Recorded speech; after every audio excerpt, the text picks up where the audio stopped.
Amen. Avec toutes les acclamations. Amen.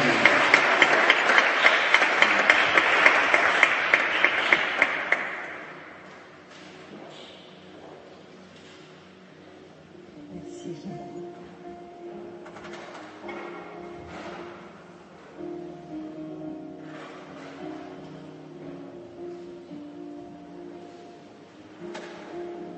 J'aimerais qu'on se recueille un instant. Nous nous tenons dans la présence du Dieu omniscient, omnipotent dont il a été chanté. Et c'est pas une petite affaire que de se tenir devant ce Dieu-là. C'est le Dieu qui a remporté toutes les victoires, qui a fait l'ultime sacrifice de son Fils,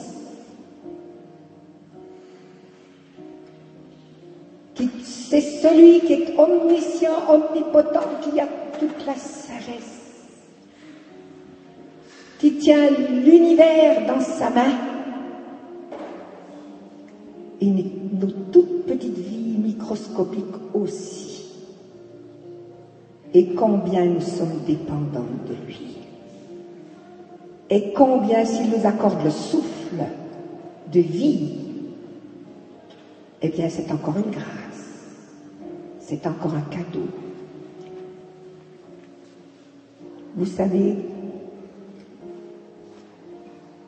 après avoir passé cette journée devant la face de Dieu, le Seigneur m'a aussi donné quelques paroles prophétiques, d'exhortation, d'avertissement pour son peuple, pour ses enfants. Et il a été chanté un très beau chant en anglais qui confirme ce que Dieu m'a donné. C'est le chant Yes. I'll say yes. Alors, je voudrais juste lire pour introduire ce que j'ai à dire par la suite, un passage d'Isaïe 48 qui nous parle directement. Après, je vous donnerai d'autres paroles et d'autres choses. Moi, l'Éternel, et le Seigneur s'adresse à chacun de nous. Moi, l'Éternel, ton Dieu, je t'instruis pour ton bien. Je te conduis dans la voie que tu dois suivre. Ô, mon peuple, dit le Seigneur, si tu étais attentif à mes commandements, ton bien-être serait comme un fleuve et ton bonheur comme les flots de la mer. Ta postérité serait comme le sable et les fruits de tes entrailles comme les grains de sable. Ton nom ne serait point effacé, anéanti devant moi. Et voici la parole maîtresse que le Seigneur m'a dit de vous dire ce soir.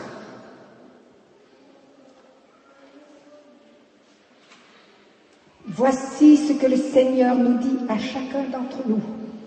Face au temps que nous allons vivre, lui qui connaît toutes choses, qui connaît ce qui arrive, ce qui arrivera dans le futur avant que nous n'en ayons la moindre idée. Il est l'omniscient, il sait toutes choses. Et il m'a dit de vous dire, j'aimerais que vous me laissiez davantage conduire votre vie. Que vous disiez yes, mais pas un yes superficiel. Pas un yes qui ne vous coûte rien, mais un yes qui vous engage. Tout toute votre personne, toute votre vie, à 100%. Et ce Dieu-là n'est pas satisfait des 50%, ni des 70%, ni même des 99%. Ce Dieu-là demande l'investissement, comme il a été dit, l'investissement total de tout ce que nous sommes, de tout ce que nous avons, de toute notre vie en amour. Et alors,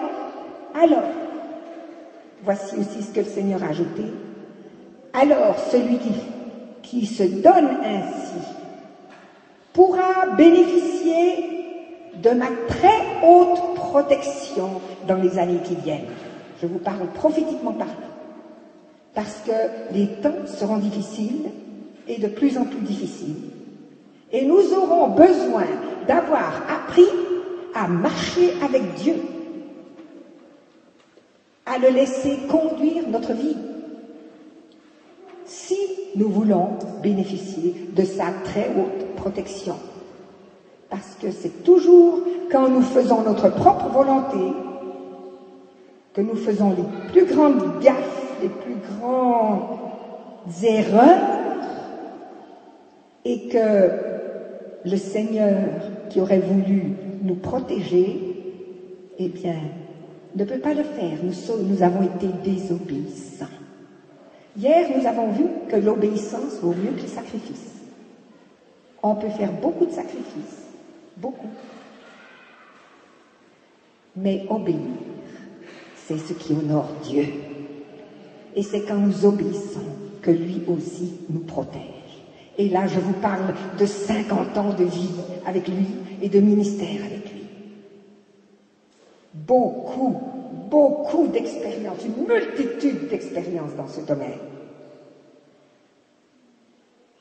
Alors, voici une parole de la part du Seigneur que nous faisons bien de prendre au sérieux. L'heure est venue, dit le Seigneur, où il est important pour chacun de vous de réviser les fondements de votre foi et de vérifier si votre maison est bien basée sur le roc de ma parole. Des temps, dit le Seigneur, viendront où les vents souffleront fort. Tout ce qui est basé sur le sable de votre intelligence et de vos pensées personnelles s'écroulera. Vous vous trouvez aujourd'hui, mon peuple, au plus fort des combats, avant mon très prochain retour, comme il a été question hier. Mais alors, levez vos yeux, car votre rédemption approche. Et le Seigneur dit, et je serai votre protecteur, dans la mesure où vous marchez devant moi, en moi, je serai votre protecteur. Mon peuple n'aura rien à craindre dans les temps difficiles. Mais la condition, c'est de le laisser diriger notre vie, de dire yes, yes.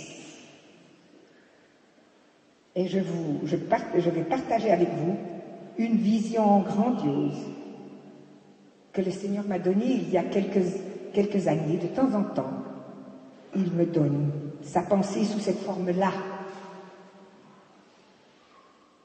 Elle va vous encourager, qui parle de sa protection, de la protection de Dieu. J'ai vu l'agneau de Dieu qui marchait devant une grande foule. Il était devant.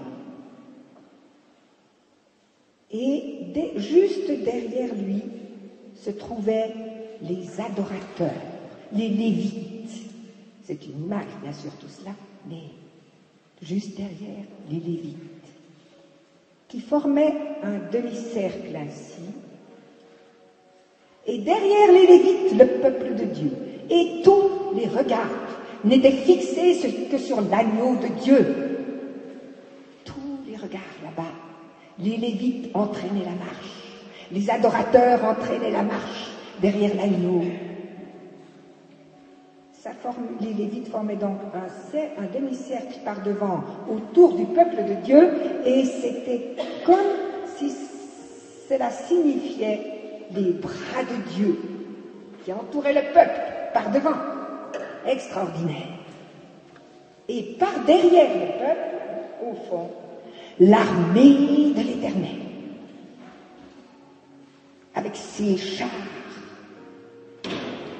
qui protégeait le peuple de Dieu par derrière. Si c'est beau.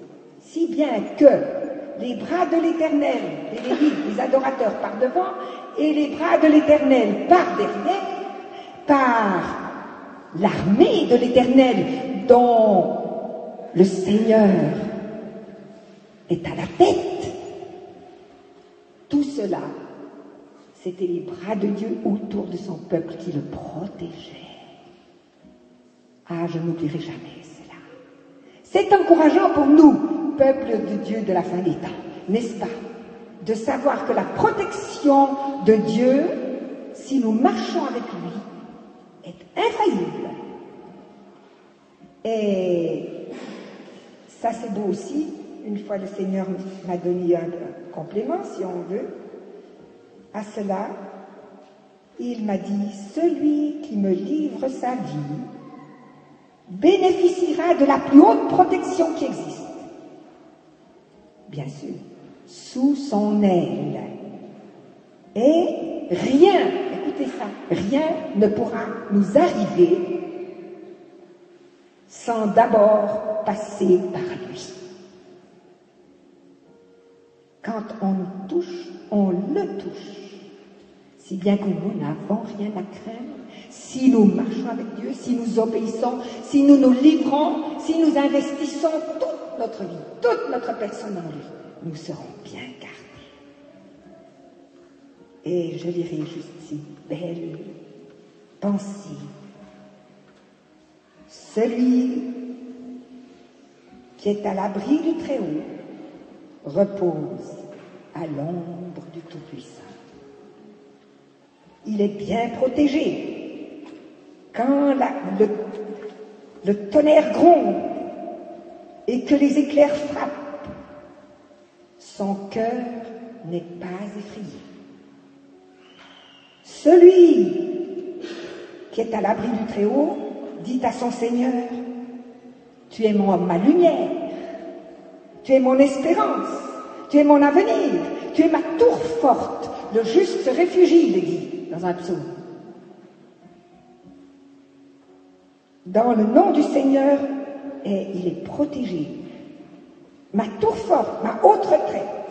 Celui qui est à l'abri du Très-Haut dit encore, « Tu me sauves des pièges de l'adversaire et tu retiens les filets de la mort. Tu es mon merveilleux protecteur. » Seigneur, oui, quel bonheur de connaître ces choses.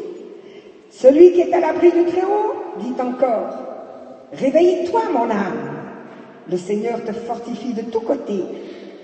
Regarde-le étendre ses ailes au-dessus de toi, t'environner, te couvrir de toutes parts de sa très haute protection. Son bouclier se dresse devant toi pour arrêter les dards enflammés du malin qui te sont destinés. » C'est grandiose, c'est au-delà de tout ce qu'on peut penser, imaginer et dire. Seigneur, je veux une petite prière juste maintenant. Seigneur, nous voulons te remercier de ce que tu es, ce grand Dieu protecteur, protecteur de ton peuple. Nous savons que les temps difficiles sont déjà là et qu'ils seront encore de plus en plus difficiles et que les vents vont souffler plus fort. Nous le savons, Seigneur, et nous voulons nous blottir contre toi. Nous voulons être cachés en toi. Et nous voulons surtout te donner les rênes de notre vie. Alors, maintenant je passerai à la deuxième phase de ce que le Seigneur veut que j'apporte ce soir, qui vous encouragera. Il s'agit de témoignage.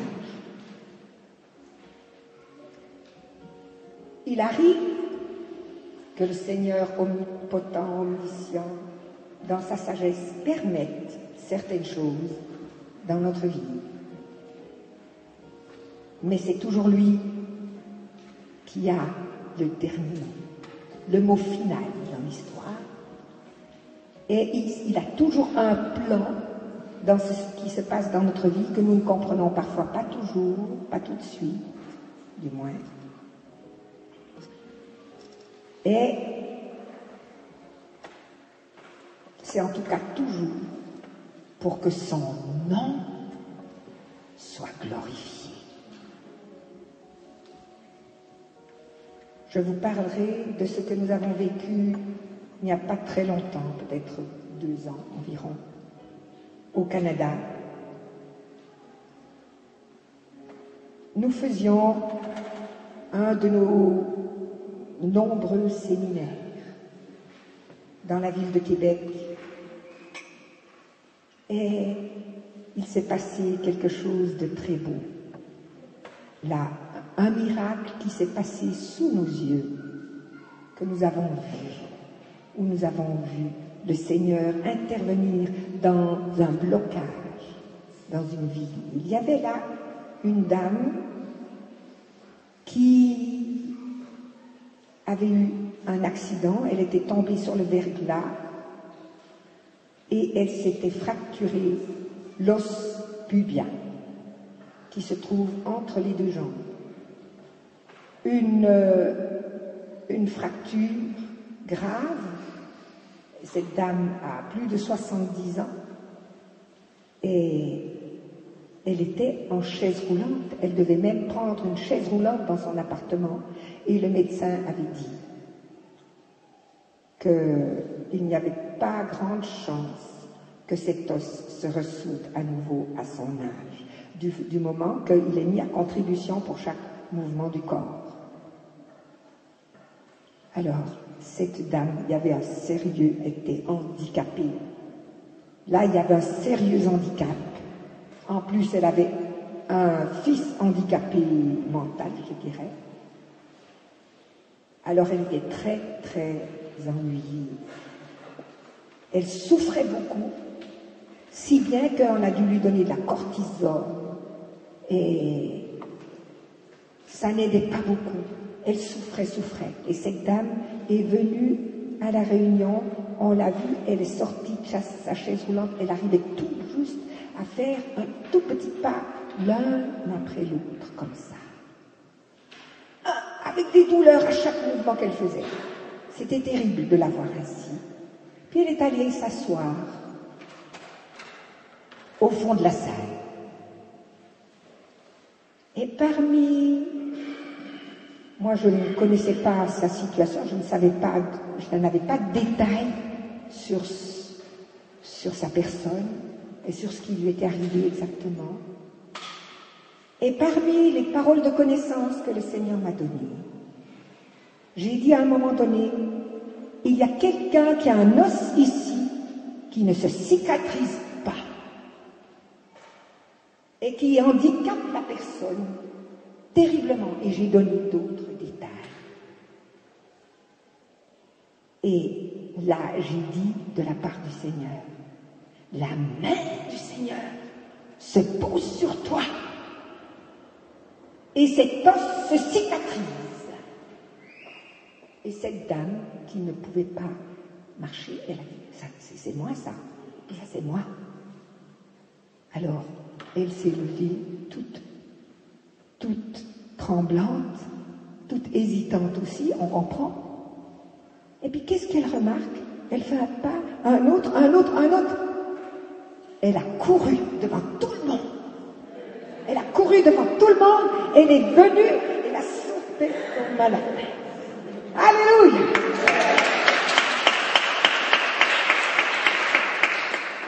Le Seigneur est le maître du blocage. Il n'y a pas de blocage en nous. Tout est possible. Ça, c'était tellement beau. Alors, un autre blocage, un autre témoignage, c'était l'année dernière, nous étions au Tchad, en Afrique, donc,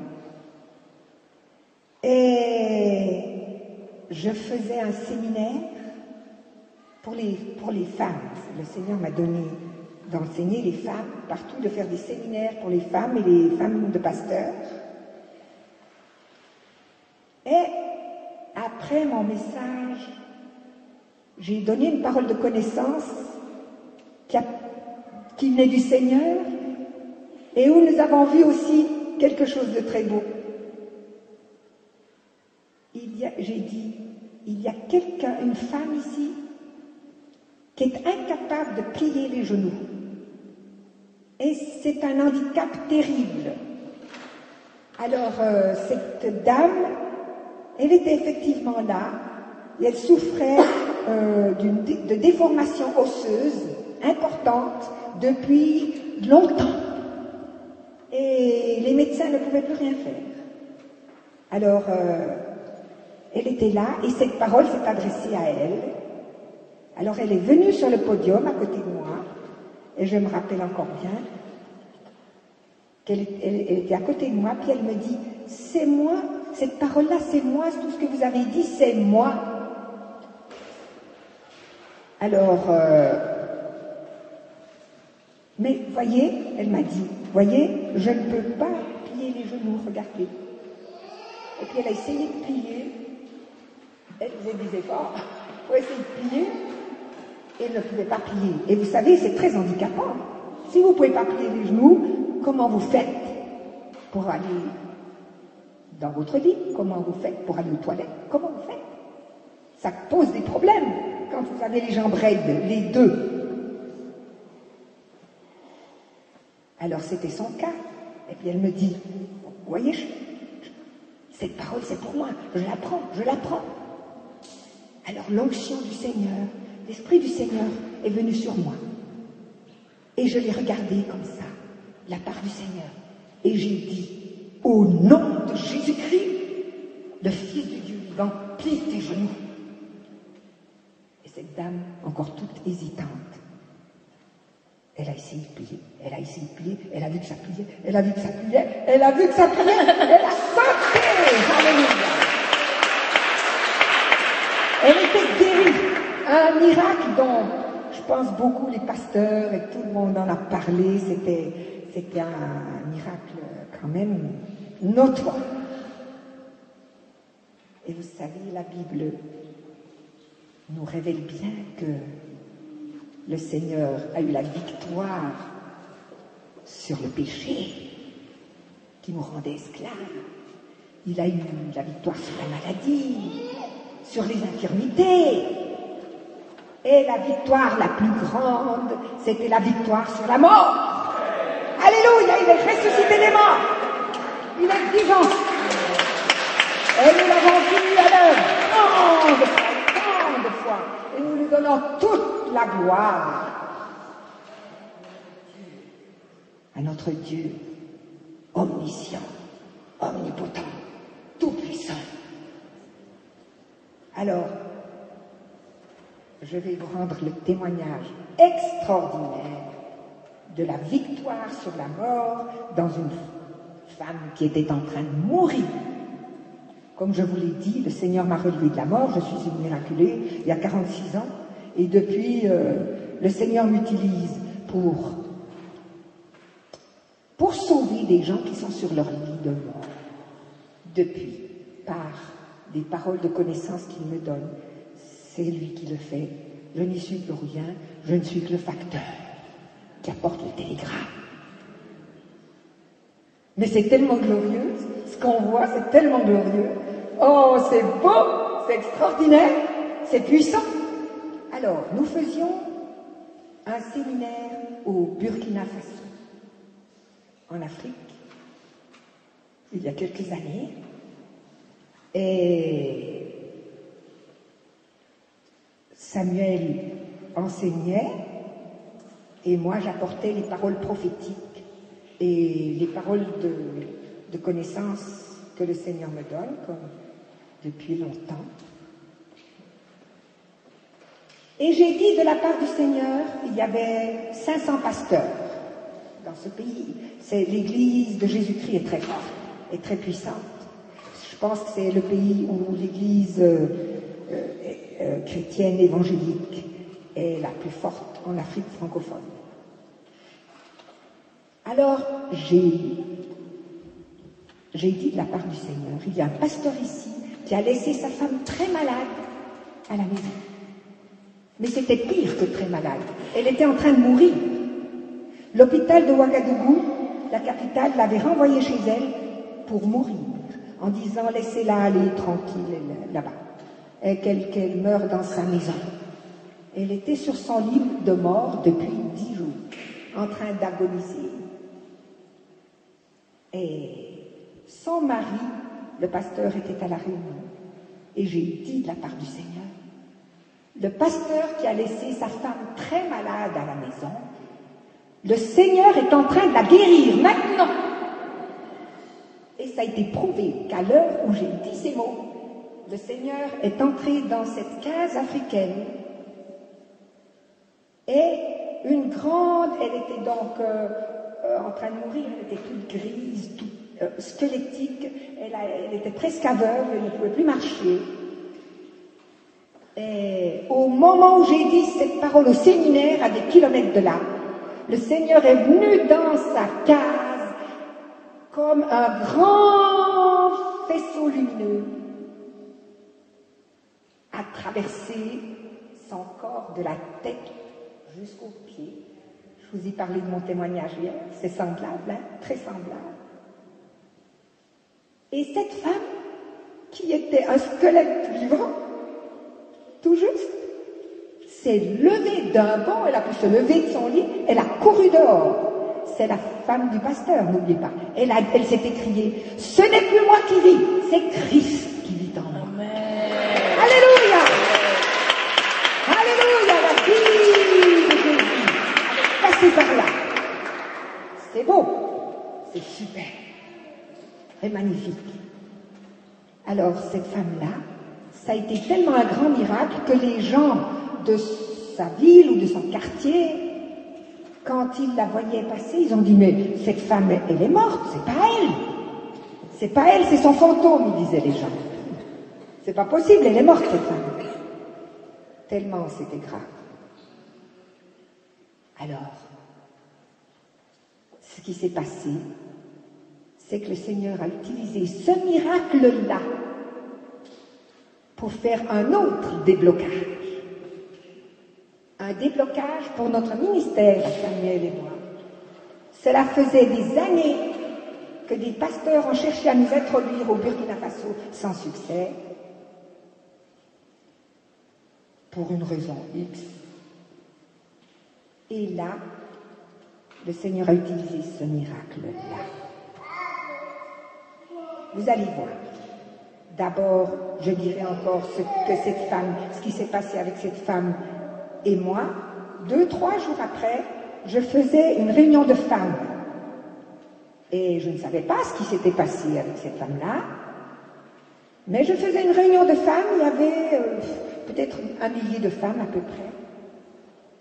Alors, comme je ne connaissais personne, j'ai vu toutefois une dame qui était assise devant, au premier rang.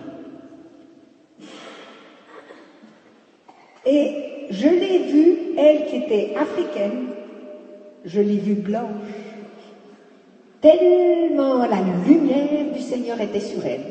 Elle brillait de la gloire céleste. Qu'on soit blanc ou noir, on peut briller de la gloire céleste. C'est pas un problème. Alors j'ai dit, vous madame, vous êtes en train de vivre quelque chose, venez donc nous dire ce qui se passe. Et cette femme-là, elle vient, elle raconte devant toutes ces femmes Elle dit, c'était vous la dame qui a dit au séminaire des pasteurs qu'il y avait une dame qui se mourait dans la maison? Eh bien, c'était moi. Ouh, je vous dis, toutes ces femmes, alors là, elles la connaissaient d'ailleurs. Alors, ça a été vraiment un enthousiasme. Il y a d'autres femmes qui ont été guéries ce jour-là, mais le Seigneur a utilisé cette femme pour être un témoignage vivant, je dirais presque de résurrection. Elle était sur son lit de mort. Dans quelques heures, elle allait partir. Quelques heures. Et là, elle était vivante, et plus que vivante, et tellement touchée. Elle nous a raconté tout le miracle en détail de ce qu'elle venait de vivre. Et puis, 1 ou 2 jours après, nous devions rentrer en France. Arrive le président de toutes les assemblées de Dieu du Burkina Faso, et ça représente beaucoup, des milliers de personnes. Il rentrait des États-Unis, et il a appris ce qui s'est passé. Et il a dit, est-ce que ces gens-là sont encore là? Faites-les venir dans mon bureau, je veux leur parler. Alors on était tout juste encore là, on allait prendre l'avion quelques heures après. Alors on va dans son bureau, et il nous dit, j'ai appris ce qui s'est passé, parce que lui, il rentrait des États-Unis pour l'enterrement de cette femme, qui était sa propre sœur. Alors, il nous a dit, écoutez, j'ai appris tout ce que vous avez apporté comme enseignement et tout ce que le Seigneur a fait. Est-ce que vous pourriez revenir dans 3 mois? Et nous, dans 3 mois, on était programmés aux États-Unis. Alors, on s'est regardé, on a dit, là, le miracle est trop grand. On va repousser les États-Unis une autre fois. Et puis, on va aller ici. On a dit oui. On revient. Alors nous avons été invités pour la convention nationale des serviteurs de Dieu du Burkina. Ils étaient plus de 2500, je crois, sauf erreur. Et tous les soirs, pasteurs. Et ils ajoutaient des pasteurs, au moins 300 pasteurs par année, chaque année. Et ils ouvrent des églises. C'est un mouvement à la gloire de Dieu au Burkina Faso qui influence toute l'Afrique francophone. Et donc, à ce séminaire-là, le Seigneur, nous étions là-bas une 2e fois. Donc, le blocage de notre ministère, de ce pays qui ne pouvait pas s'ouvrir, le Seigneur l'a ouvert par un seul miracle, mais notoire. Le Seigneur est tout puissant. Il est merveilleux. Et nous avons intérêt à écouter ce qu'il a à nous dire. Parce que ce qu'il a à nous dire est toujours important. Toujours important. Nous devons apprendre à avoir une oreille plus attentive à ce qu'il veut nous dire, me dire. Et je vous assure que le Seigneur nous parle aussi à nous aussi. Ne croyez pas que c'est facile d'exercer le ministère que nous exerçons. C'est pas facile du tout.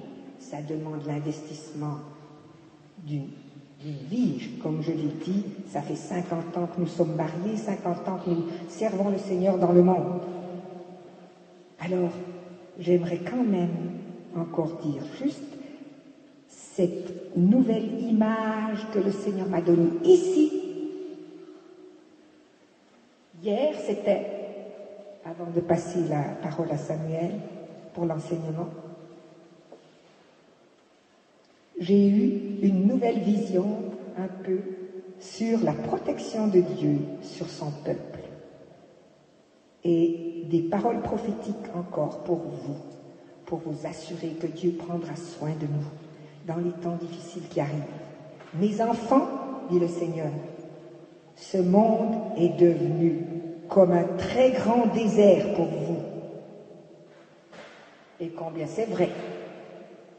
Je pense qu'on en est tous conscients.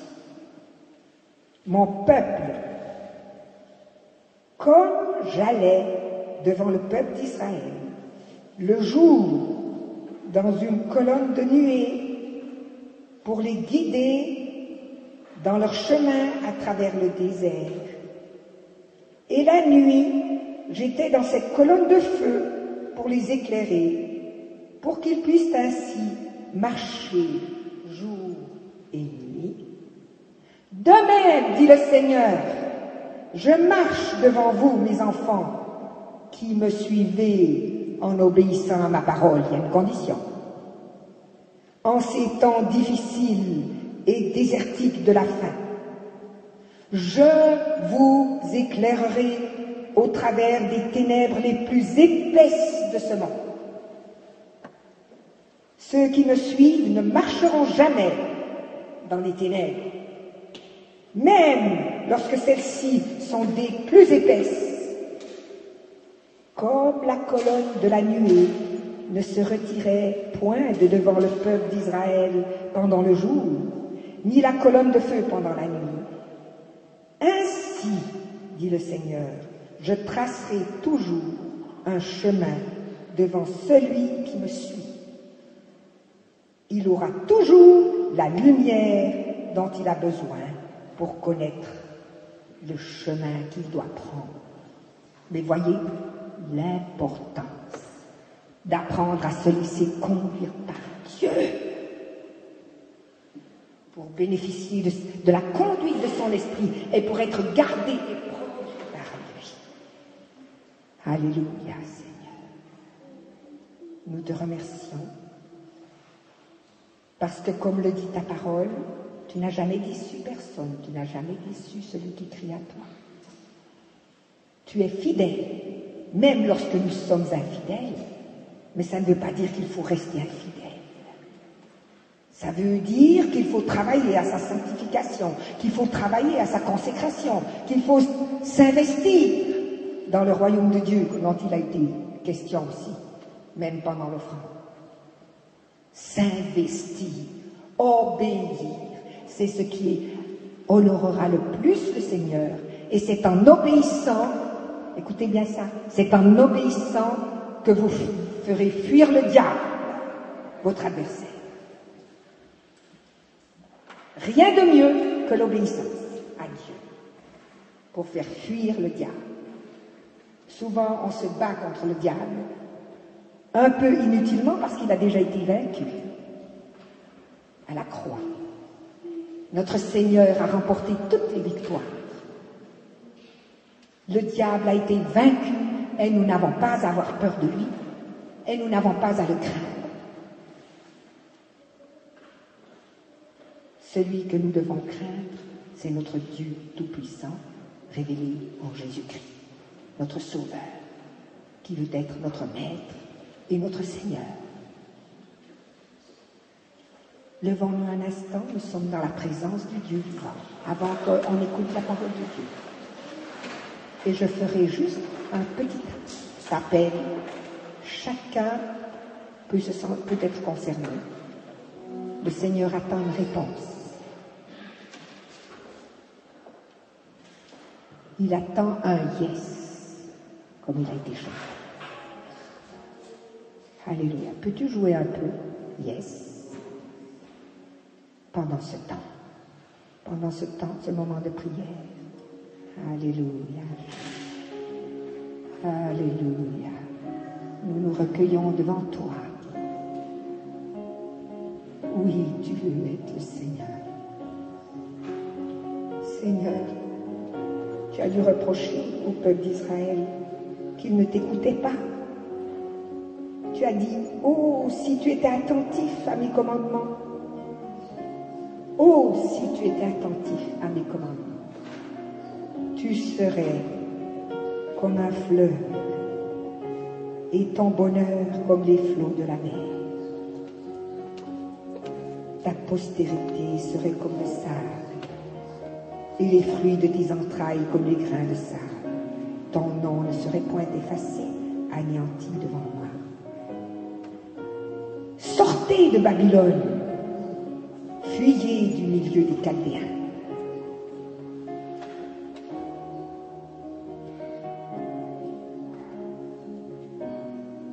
nous devons sortir de l'esprit de ce monde et de ses convoitises et de ses tentations et vivre, apprendre à vivre dans la sainteté de Dieu. Oh Jésus, Jésus, tu nous vois, tu nous entends, tu connais chacune de nos vies. Sonde les cœurs et les reins. Montre à chacun sa responsabilité devant toi. Que chacun puisse se remettre en question devant toi. Je me remets en question aussi, avec eux, Seigneur. Je veux progresser. Hier, il a été dit que celui qui est sanctifié se sanctifie encore. Oh Jésus, je dis oui. Je dis oui, je dis yes. Jésus, yes. Oui, oui, Seigneur. Je veux que ton esprit me sonde. Je veux marcher dans la sanctification, sans laquelle personne ne pourra te voir. Alléluia. À toi la gloire, à toi la puissance, à toi le règne. Dans ton Église et dans chacune des vies, dans ma vie. Je te donne encore et à nouveau les règles de mon cœur. Que chacun puisse prendre ses décisions, chacun et chacune, devant le Seigneur, à lui remettre les règnes totales de sa vie. C'est un moment de consécration auquel le Seigneur nous a conviés ce soir. Il est présent. Il lit dans nos cœurs. Il voit ce qui se passe dans notre vie. Nous venons toujours lui demander beaucoup de choses. Mais ce soir, c'est lui qui veut nous dire ce qu'il attend de nous. Et c'est sérieux. Bientôt, nous allons être enlevés. Bientôt, nous allons entrer dans la gloire du ciel. Il est temps de se préparer, peuple de Dieu. L'enlèvement approche, comme je l'ai dit hier. Très sérieusement. Alléluia. À toi la gloire, la majesté, la puissance, le règne. Oui, que ton règne vienne dans mon cœur, dans nos cœurs. Nous allons dire ensemble, Seigneur, règne sur mon cœur. Règne sur mon cœur. Je te donne les règnes de ma vie. Je te donne les règnes de ma vie. Viens Seigneur, occupe le trône de ma vie. Viens Seigneur, prends, occupe le trône de ma vie. Je ne veux plus faire ma volonté. Je ne veux plus faire ma volonté. Mais je veux faire ta volonté. Mais je veux faire ta volonté. T'obéir. T'obéir. Que cela soit mon but suprême. Mon but suprême. Pour le restant de mes jours. Le restant de mes jours. Jusqu'à ce que tu me reprennes auprès de toi. Jusqu'à ce que tu me reprennes auprès de toi. Afin que je ne sois pas trouvé nu et honteux devant toi. Afin que je ne sois pas trouvée nue et honteuse devant toi. Sois adoré. Sois adoré. Sois loué, Seigneur. Sois loué, Seigneur. Nous t'aimons, Jésus. Nous t'aimons, Seigneur Jésus. Toi qui nous as aimés le premier. Toi qui nous as aimés. Alléluia. Amen. Alléluia, Seigneur. Amen. Amen. Merci, Seigneur Jésus. Vous pouvez vous asseoir.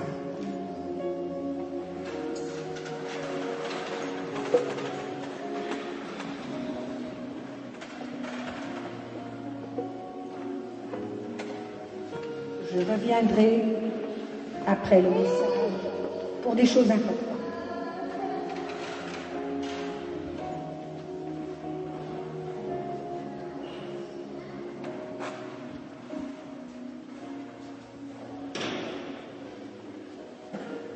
Nous restons dans la présence du Seigneur.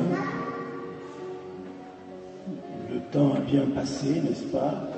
Je ne sais pas jusqu'où on peut aller. Et nous allons encore brièvement écouter la parole du Seigneur.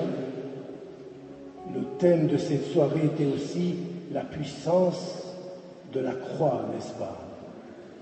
Et j'aimerais dire quelques mots sur ce sujet.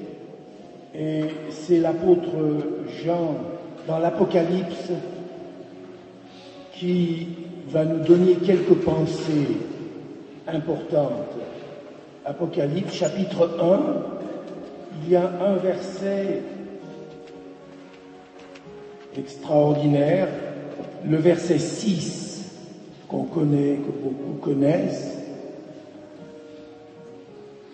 L'apôtre commence ce livre de l'Apocalypse en disant « À celui qui nous aime, qui nous a délivrés de nos péchés par son sang, et qui a fait de nous un royaume des sacrificateurs pour Dieu son Père.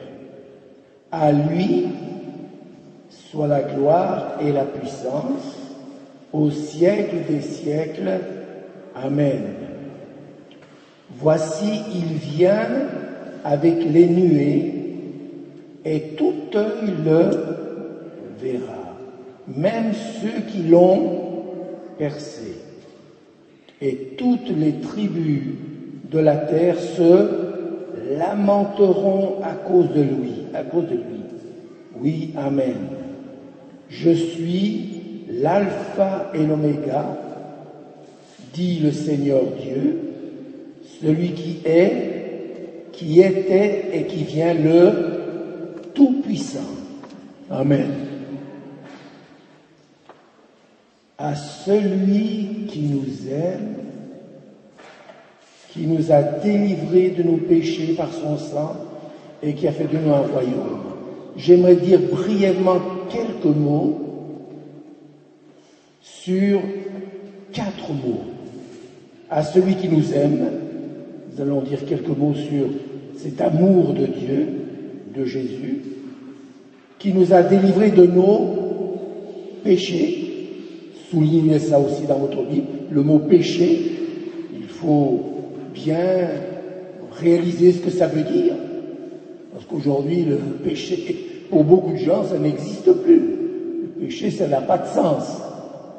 Ça n'a pas de sens. C'est un complexe, c'est une maladie, c'est rien du tout. C'est même inexistant.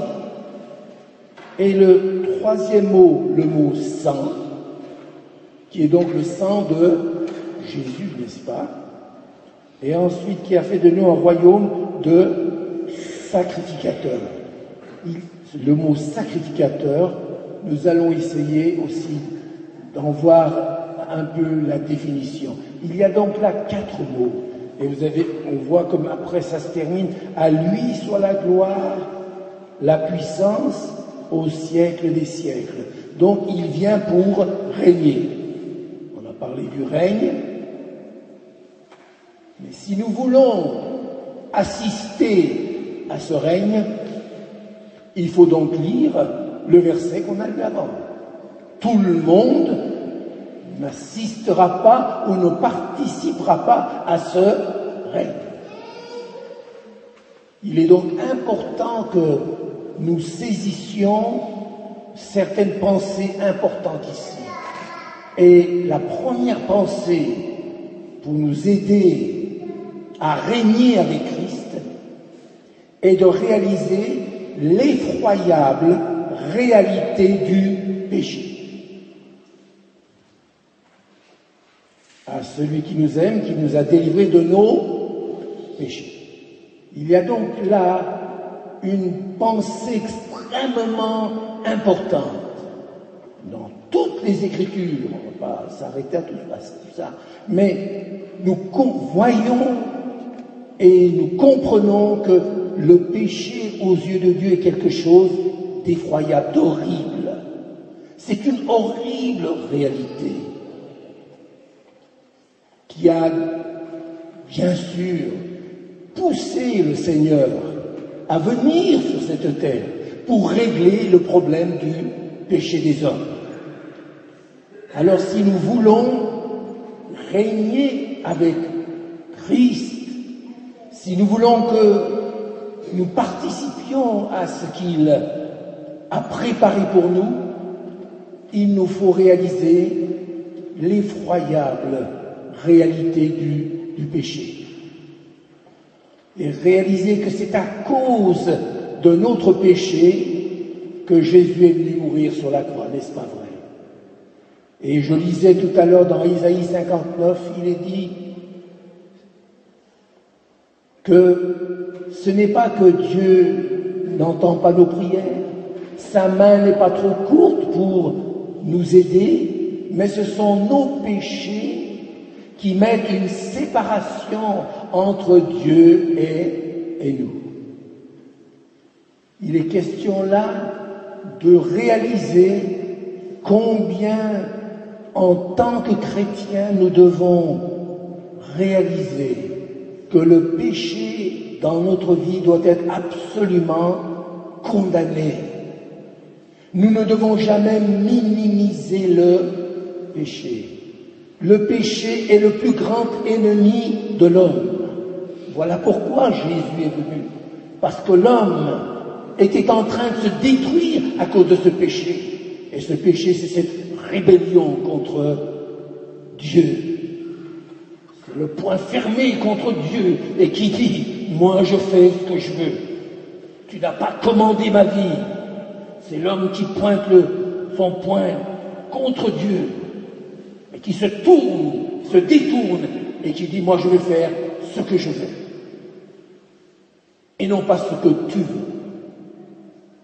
Et la définition du péché, pour beaucoup, on pense que c'est tuer, voler, mentir, tout cela extrêmement grave. Celui qui pratique ces choses ne peut pas hériter le royaume de Dieu, c'est impossible. Mais savez-vous quelle est la racine même du péché? Le péché, c'est Isaïe 53 qui nous le dit, chacun suivait sa propre voie. Le péché, c'est faire sa volonté au lieu de faire la volonté de Dieu. Donc c'est un état de rébellion. Je fais ce que je veux. Et c'est là qu'est la définition même du péché. Si nous sommes chrétiens, il faut que nous comprenions bien cette vérité. Parce que beaucoup de chrétiens, même une fois convertis, continuent de faire leur propre volonté et vivent pour eux-mêmes. Dans le royaume de Dieu, chacun vit pour Dieu et non pas pour soi-même. C'est une évidence, n'est-ce pas? Alors il faut bien cerner ce qu'est le péché. C'est mentir, tuer, voler, tout ça, naturellement, c'est terrible. Quoique, même certains chrétiens mentent. On en a fait l'expérience bien souvent. Et même des pasteurs mentent. On l'a entendu nous-mêmes, devant nous. Si un chrétien ment encore, il y a quelque chose qui ne va pas dans sa vie spirituelle. La parole de Dieu nous dit, renoncez au mensonge. Tu ne peux pas te dire chrétien et mentir. Tu ne peux pas. Le mensonge vient de qui? Le père du mensonge, c'est qui? C'est le diable. Autrement dit, si je mens, c'est que je travaille avec lui. Je donne la main au diable. Chaque fois que je mens, le diable me donne un coup de main. Et je travaille avec lui. Et en plus, on regarde au Seigneur pour le louer. Avec la main qu'on donne au diable. Est-ce que ça peut marcher, ça? Ça ne peut pas marcher. À celui qui nous aime et qui nous a lavé de nos péchés. Si nous voulons réellement vivre une vie où le Seigneur a toute sa plénitude en nous, il nous faut régler ce problème-là et ne plus s'amuser avec le péché. Comme je le dis souvent, le péché est semblable à un serpent. Si vous avez un serpent dans votre chambre, en rentrant, qu'est-ce que vous allez faire? Est-ce que vous allez dormir dans cette chambre? Oh, c'est un serpent, c'est rien. Ah bon? Et tu vas aller dormir tranquille dans ta chambre? Tu vas aller dormir, tu ne dormiras pas bien. Le péché comme un serpent. Si tu ne tues pas le serpent, c'est le serpent qui te tuera. Et trop de chrétiens jouent avec le péché. Il y en a même qui pensent qu'ils peuvent commettre même adultère et continuer de prêcher l'évangile. Ils ont même des résultats et même des miracles. Ils se disent, ah, non, même en faisant ça, Dieu est quand même avec moi. Ils ne réalisent pas qu'il y a un temps de repentance que Dieu accorde afin de changer. Mais tôt ou tard, la morsure du serpent se fera. Et cette personne sera mise de côté. On ne joue pas avec le péché. Qui que vous soyez, ne minimisez pas le péché. Oh, c'est un petit mensonge. C'est un petit mensonge. Ah bon? Un petit mensonge comme un grand, c'est la même chose. Il n'y a pas de péché véniel et de péché mortel avec Dieu. Ça, c'est la religion qui nous apprend cela. Mais la parole de Dieu ne dit pas cela. Le plus petit péché peut nous détruire. Nous ne pouvons pas jouer avec cela. À celui qui nous aime, qui nous a purifiés, délivrés de nos péchés. Quelle est ton attitude? Est-ce que tu joues avec le péché? En pensant que Dieu est un Dieu de grâce. Ah, ça, c'est un peu la mode aussi, ça. Dans beaucoup d'églises, ah mais Dieu nous aime. Parce que Dieu est amour. Vous entendez tout ça dans le langage de ces chrétiens, entre guillemets. Dieu est amour. Autrement dit, si je fais quelque chose qui est pas trop, qui est un peu désagréable ou réprimandable, il me pardonnera. Parce qu'il est amour. Dieu est amour. Mais la parole de Dieu nous dit ici que Dieu est saint. 3 fois saint. Et il ne tolérera pas le péché. Ton péché a fait souffrir le Seigneur. C'est ton péché, mon péché, qui a fait que Jésus a dû venir sur la terre, régler ce problème-là du péché dans notre vie. Si nous confessons nos péchés, il est fidèle et juste pour nous pardonner et nous purifier de toute iniquité. S'il vous plaît, si nous voulons régner avec le Seigneur, il ne faut pas que le péché règne dans notre vie. Et ne jouons pas avec le péché, sous quelque forme que ce soit.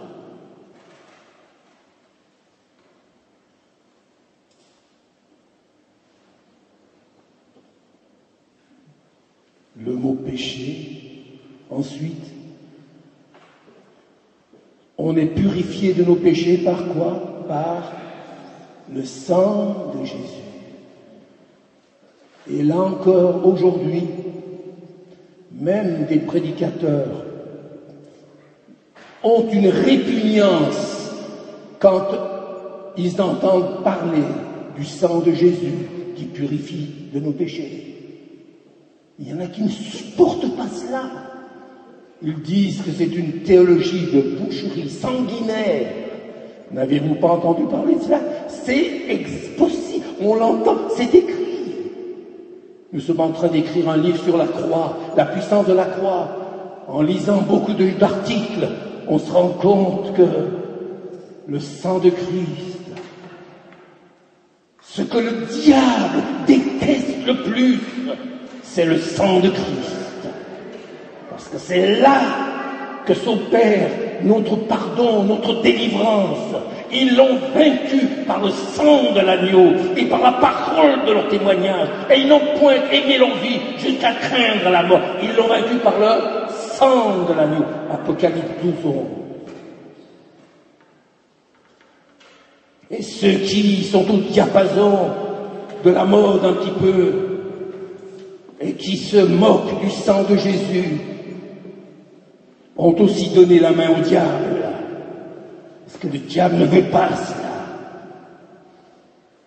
Il sait que c'est là que sa perte a eu lieu, sa défaite a été consommée.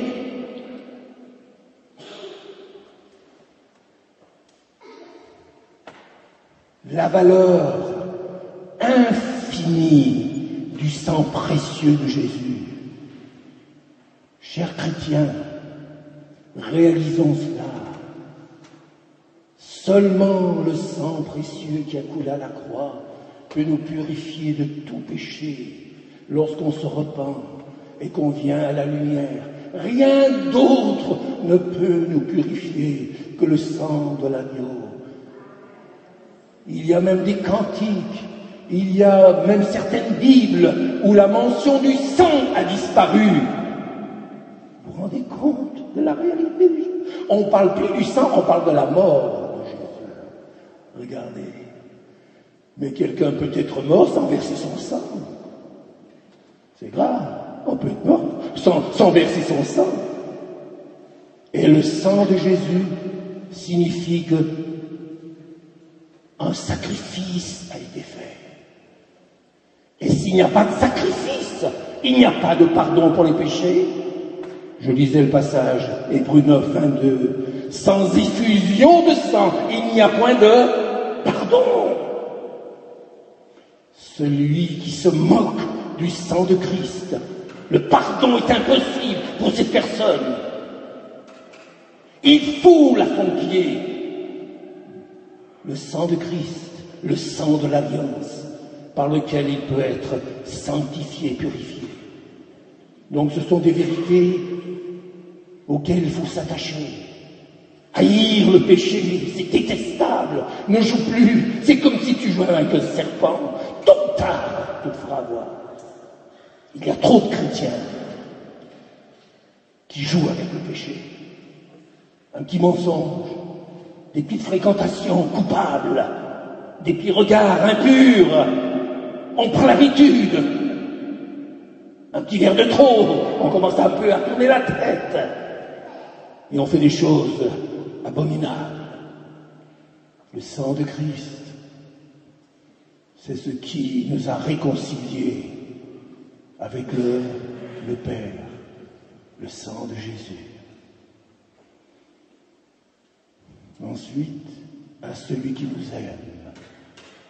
Le mot amour ici, c'est un amour qui s'est manifesté à l'égard de ses ennemis. Romains 5, 8. Dieu prouve son amour envers nous en ce que lorsque nous étions encore des pécheurs, Christ est mort pour nous. N'oubliez pas, chaque fois que l'amour est mentionné, l'amour de Dieu est mentionné, c'est un amour par rapport à ses ennemis. Dieu nous a aimés alors que nous étions ses ennemis. Et il a prouvé son amour. Lorsque nous étions ses ennemis, son Fils est mort à notre place. Donc c'est un amour extraordinaire, un amour qui va se sacrifier pour le plus grand ennemi. C'est pourquoi il y a un espoir pour le plus grand ennemi de Dieu. Sur cette terre, il y a encore un espoir si cette personne veut venir se repentir au pied de la croix et accepter que le sang de Jésus le purifie. Mais ne jouons pas avec cet amour-là. Ce n'est pas un amour qui justifie le péché, qui passe par-dessus le péché et qui dit ce n'est pas grave. Il n'est pas question de cela. L'amour de Dieu est un amour saint. Ne dis jamais, parce que quand tu as fait une mauvaise action, oh Dieu est amour. C'est pas si grave que ça. Si, c'est grave. Cette petite chose que tu justifies, même si c'était le seul péché commis sur la terre, Dieu aurait dû envoyer son Fils mourir pour ce péché-là. Dieu est saint. Quand vous lisez l'Apocalypse, les êtres vivants qui chantent autour du trône, vous connaissez là, le chant qui est dit là, le cantique. Amour, amour, amour est l'Éternel. C'est ça? non. Saint, Saint, Saint est l'Éternel, le Dieu puissant, celui qui était, qui est et qui vient. Vous voyez pas le mot amour, là? Parce que le véritable amour est un amour saint, qui vient d'un Dieu saint, jamais pour justifier le péché, mais toujours pour le condamner, parce que le péché, je le répète, est ton plus grand ennemi. Et Dieu ne peut pas dire, ça va, c'est pas grave ce que tu as fait. Comment c'est pas grave? C'est un ennemi que tu gardes en toi, et tôt ou tard, ce serpent te mordra. Et trop de chrétiens sont tombés là-dedans. Trop jouent encore avec ces choses, parce qu'ils ont une fausse conception de Dieu.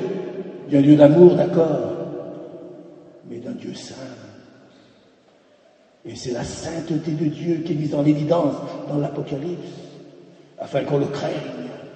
À plusieurs endroits dans l'Apocalypse, lorsque les jugements de Dieu venaient, il est dit que les hommes n'ont pas craint Dieu, n'ont pas craint. La crainte de Dieu disparaît.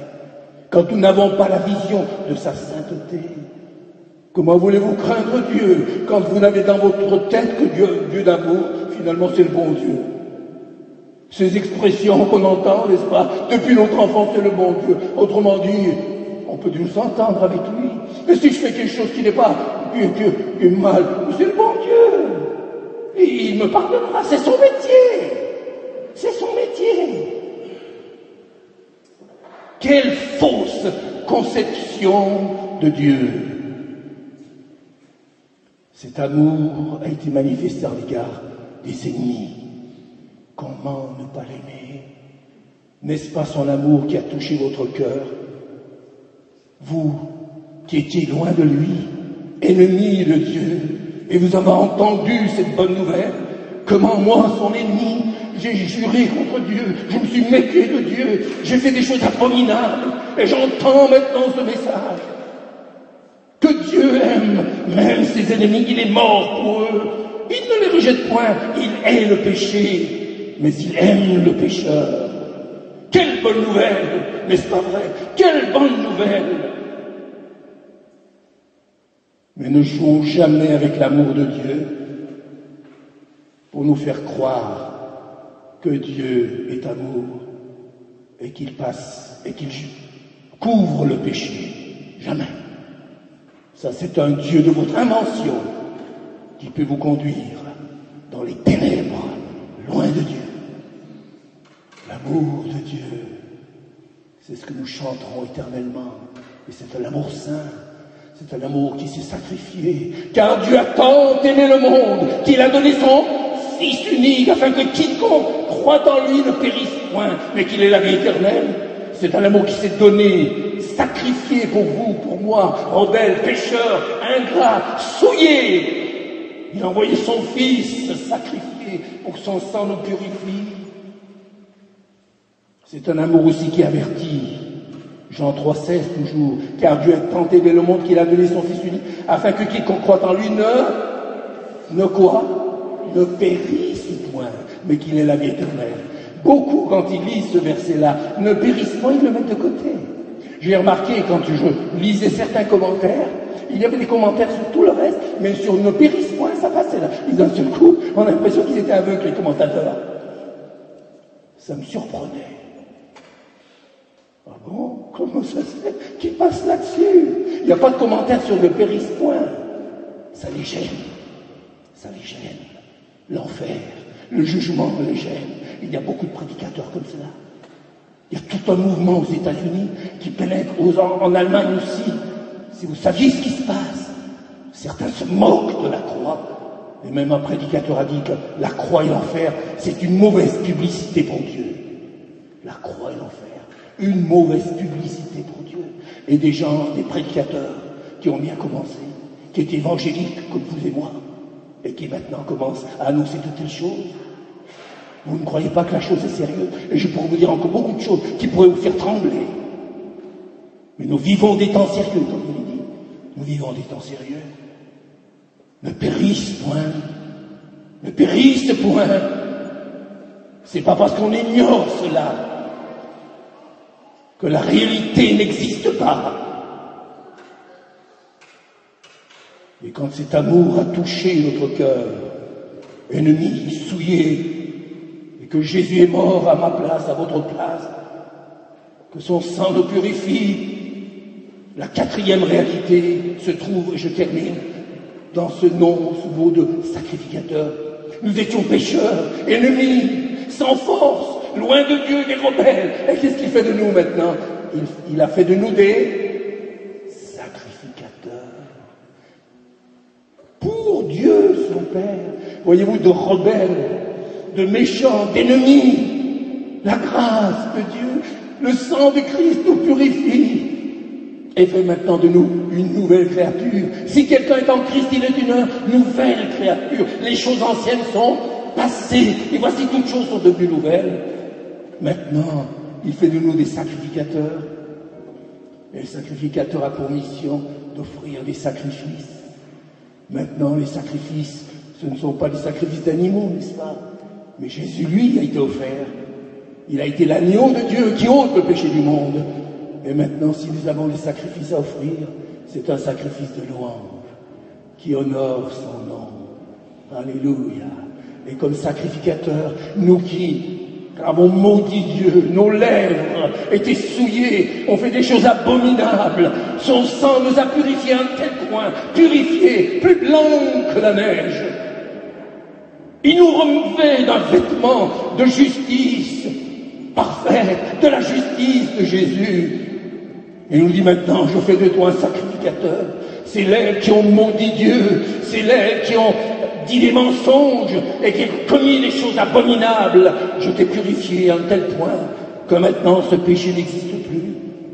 Pour que maintenant, par ces lèvres, tu bénisses, tu adores, tu sois reconnaissant à l'égard de celui qui t'a lavé, qui t'a purifié, et aussi à l'égard du Père qui a envoyé son Fils pour venir te sauver. Tout a commencé dans le cœur du Père. Jésus n'est pas mort parce qu'il était obligé par son Père. Ces prédicateurs, voilà ce qu'ils disent. Dieu le Père a forcé Jésus pour venir mourir sur la croix. Quelle abomination! Alors Jésus a dit, le bon berger donne sa vie pour ses brebis. Personne ne l'autre, il la donne de lui-même. Et on entend maintenant, il a forcé, Dieu le Père a forcé son Fils. Donc c'est une théologie sanguinaire, inacceptable. Dans ce monde moderne, une telle théologie, il faut la bannir. Mais la croix de côté, et Dieu te mettra de côté. Parce qu'il n'y aura plus rien pour te purifier. Et pour que tu puisses entrer un jour dans la sainte présence de Dieu, qui nous a délivrés par son sang.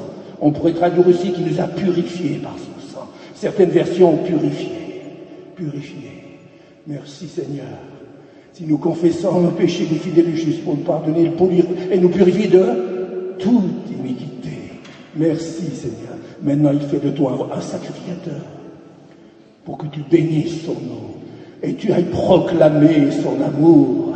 Cet amour qui t'a changé, qui ne te laisse pas indifférent, mais qui fait de toi un nouvel homme. Voilà l'amour de Dieu qui transforme les vies. Et je termine par cette parole de Paul. C'est une parole certaine et entièrement digne d'être reçue, que Jésus-Christ est venu dans le monde pour sauver les pécheurs, dont je suis le premier des apôtres, parce qu'il était le premier des pécheurs. Vous comprenez cela? Vous comprenez pourquoi Paul était le prédicateur de la croix? Nous prêchons Christ crucifié.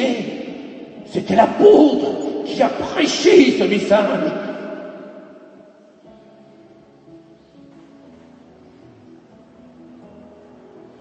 Loin de moi la pensée de me glorifier d'autre chose que de la croix de notre Seigneur Jésus-Christ. À lui soit la gloire, la puissance et le règne au siècle des siècles. Que Dieu bénisse sa parole et que cette parole tombe dans un terrain bien préparé S'il y a eu des choses qui ont déshonoré Dieu, viens dans la repentance et les larmes. Le sang de Christ est encore là pour te purifier, mais ne joue plus avec le péché. Ne joue plus avec le péché. Tes yeux doivent être comme les yeux du Seigneur, tes oreilles comme les oreilles du Seigneur. Si le Seigneur ne peut pas entendre quelque chose, tu ne peux pas l'entendre non plus. Si Jésus ne peut pas regarder quelque chose, tu ne peux pas non plus. Si Jésus ne peut pas faire avec ses mains ce que tu fais, alors tu dois le mettre de côté. Que Dieu bénisse sa parole. Il a fait de nous des sacrificateurs pour nous tenir dans la sainte présence de Dieu et pour bénir son nom. Et celui qui vit dans sa présence est renouvelé, transformé. Nous tous qui contemplons le Seigneur, nous sommes transformés à son image par l'Esprit du Seigneur. Loin de rester les mêmes, nous sommes transformés. Les premiers apôtres, on disait, ils ont été avec Jésus. Ils ont été avec Jésus. Les autres peuvent-ils voir que nous sommes à Jésus par le changement de notre vie, la transformation? Il faut du courage pour cela. Il faut porter sa croix, parce que nous sommes dans un monde impie qui rejette Dieu.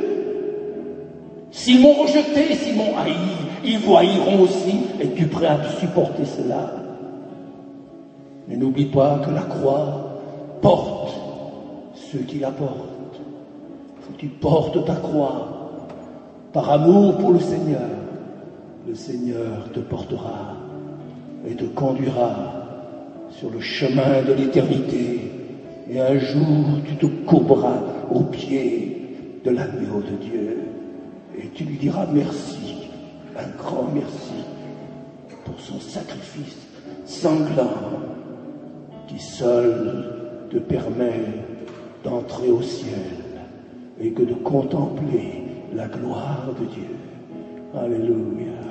Tout dans le ciel se concentre autour de l'agneau.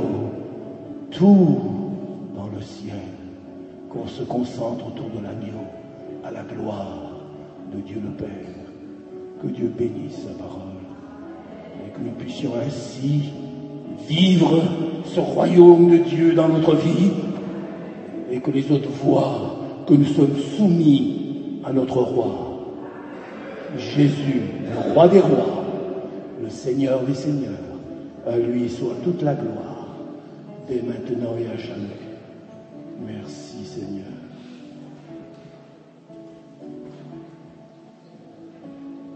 Dans le recueillement, quelques instants. Oh, je ne serai pas long. Mais nous sommes comme un livre ouvert devant le Seigneur. Le Seigneur sait exactement tout ce qui s'y passe. Il connaît même les pensées secrètes de notre cœur. Alors, je pense que c'est un grand privilège quand le Seigneur, aujourd'hui encore, peut nous reprendre et qu'on se laisse reprendre. Beaucoup ont la démangeaison de n'entendre que des choses agréables. Mais ça, c'est pas l'évangile non plus. C'est pas la bonne nouvelle non plus. Soyons assez humbles pour permettre à notre Dieu de mettre le doigt sur quelque chose qui ne va pas dans ma vie. Ce soir, je pense que c'est une grâce que le Seigneur nous a faite, d'entendre ce que vous avez entendu. Ce soir, le Seigneur corrige. Il ne dit pas toujours « tout va bien, mon enfant ». Il ne nous aimerait pas s'il le faisait. Ce ne serait pas de l'amour, mais Dieu est amour, et un Dieu d'amour dit la vérité. Même si on ne veut pas l'entendre.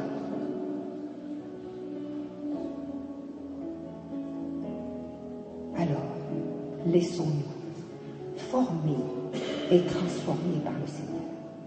Nous sommes à son école.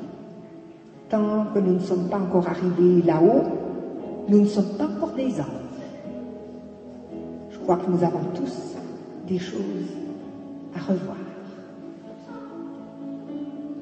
Je disais que nous étions comme un livre ouvert. devant lui et qu'il connaît toutes choses. Omniscient. Il est omniscient aussi dans ce domaine-là. Et il sait que ce soir, au milieu de nous, il y a une personne qui cloche des deux pieds. Un pied dans le monde, un pied avec le Seigneur. Et tu n'es vraiment pas heureux dans cette position-là. Et le Seigneur te dit, cesse donc de vouloir faire plaisir à tes amis du monde et en même temps à vouloir me suivre et même me servir. En me choisissant, tu trouveras une vie équilibrée et même apaisée et bienfaisante. Réalises-tu combien répondre à mon appel est le plus grand privilège que je t'accorde dans cette vie?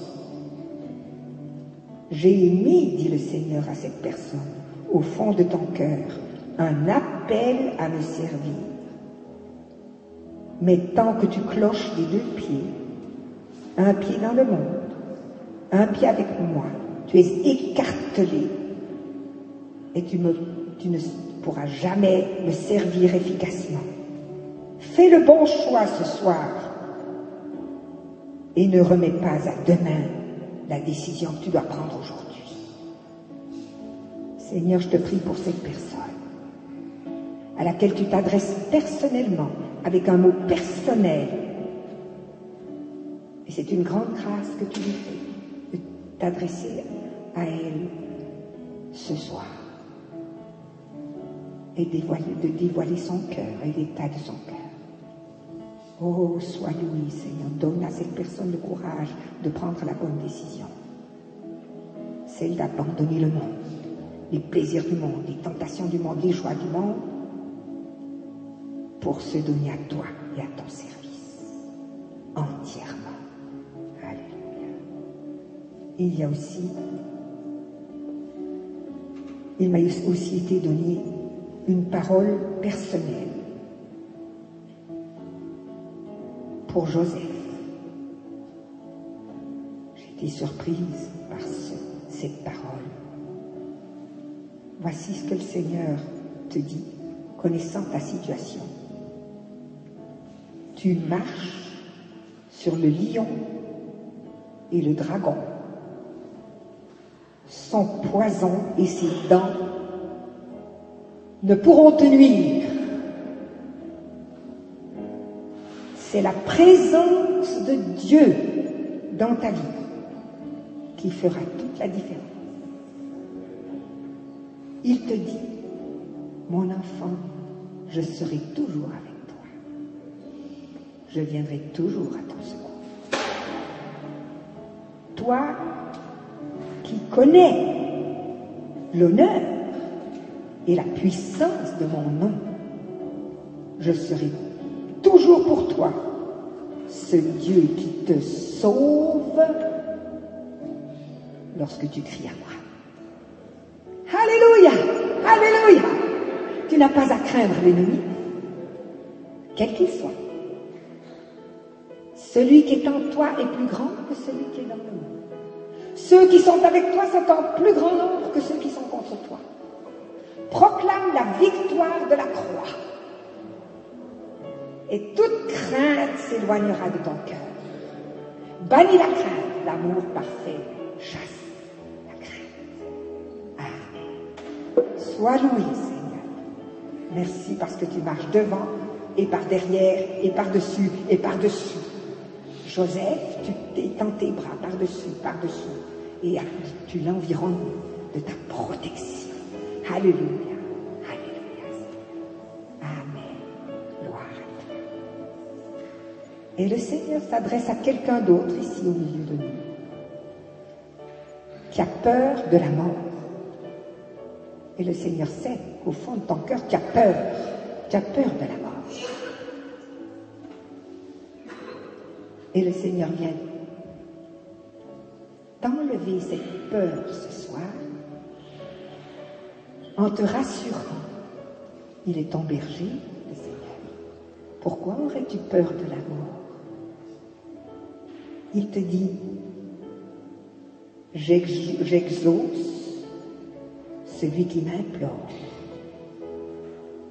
Lorsque ton ennemi voudra te nuire, je m'interposerai et te défendrai.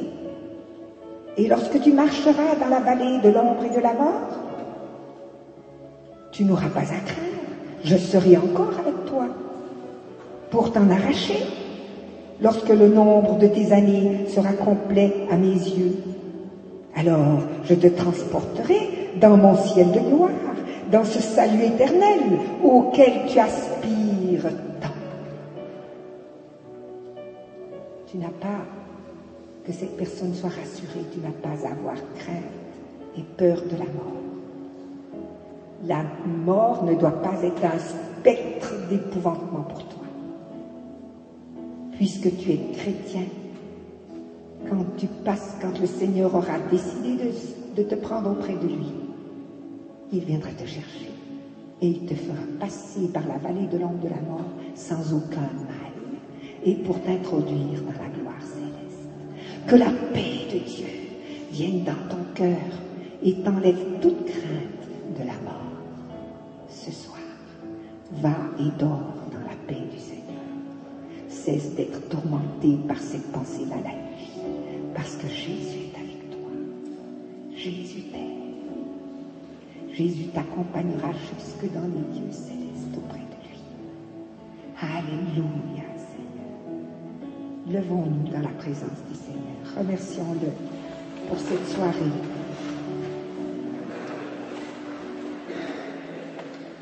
Il parle de diverses manières, notre Seigneur. Nous te remercions, Seigneur, d'avoir parlé à cœur ouvert à chacun de nos cœurs, je pense. Et nous allons être comme Marie. Nous allons aller nous coucher en repassant ces paroles dans notre cœur et en prenant les décisions qui s'imposent, dont il a été question ce soir, afin de ne pas pécher contre toi. Que celui qui a des oreilles écoute ce que l'Esprit dit aux églises. Que le Seigneur vous accorde sa paix ce soir et puissiez vous repasser toutes ces choses dans votre cœur et ne pas passer par-dessus facilement.